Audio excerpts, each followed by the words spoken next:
ഇന്നലെ ലൈവിൽ നടന്ന കുറച്ച് സംഭവങ്ങളുടെ അപ്ഡേറ്റുകളിലേക്ക് പോവാം. രതീഷിനോട് പുറത്തെ കാര്യങ്ങൾ ചോദിക്കാനായിട്ട് അവിടെ ഉള്ളവർ അഘോരാർത്ഥം ശ്രമിക്കുന്ന കാഴ്ചയായിരുന്നു ഇന്നലെ. രതീഷ് ആണെങ്കിൽ ആറ്റംബർഗ് ഫാൻ നല്ലതാ, സ്ക്രീൻ നല്ലതാ എന്നൊക്കെ പറഞ്ഞ് ഒഴിഞ്ഞു മാറി നിൽക്കുകയാണ്.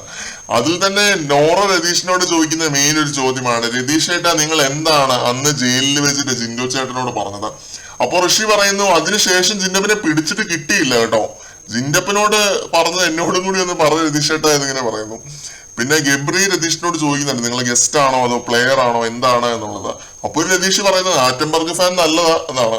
എനിക്ക് തോന്നുന്നു ഫസ്റ്റ് വീക്ക് കണ്ട ഒരു രതീഷിനെ അല്ല നമ്മൾ ഇന്നും ഈ ആഴ്ച ഒന്നും കാണാൻ പോകുന്നത്. വളരെ സൈലന്റ് ആയിട്ടുള്ള എല്ലാവരോടും സ്നേഹം മാത്രമുള്ള ഒരു ശാന്തനായ മനുഷ്യൻ. ഇപ്പൊ ലാലേട്ടൻ പറഞ്ഞ പോലെ എല്ലാവർക്കും കരയാൻ വേണ്ടി ഒരു തോളായിരിക്കും എന്ന് തോന്നുന്നു രതീഷ് അവിടെ. അതാണ് റിയൽ ലൈഫിൽ രതീഷ് എന്ന് എനിക്ക് തോന്നുന്നുണ്ട്. ബിഗ് ബോസിന് വേണ്ടി ഫേക്ക് ചെയ്തു നിന്നു എന്നുള്ളത് പുള്ളി തന്നെ അക്സെപ്റ്റ് ചെയ്യുന്ന ഒരു കാര്യമാണ്. രതീഷിന് ഈ ഒരു റീ എൻട്രിയും ഒരു നനഞ്ഞ പടക്കമാകുമോ എന്നാണ് എനിക്ക് പ്രേക്ഷകരോടുള്ള ചോദ്യം. നിങ്ങൾ കമന്റ് സെക്ഷനിൽ നിങ്ങളുടെ അഭിപ്രായങ്ങൾ പങ്കുവെക്കുക. നമുക്ക് മറ്റൊരു വീഡിയോയുമായിട്ട് വീണ്ടും കാണാം.